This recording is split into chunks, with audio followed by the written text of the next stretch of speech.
Assalamualaikum warahmatullahi wabarakatuh.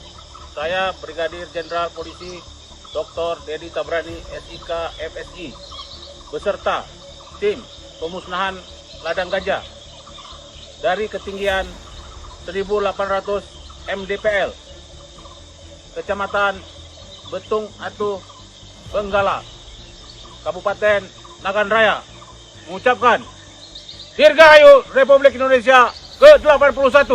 Semoga Indonesia semakin makmur, semakin jaya, dan bebas dari narkoba. War on drug for humanity.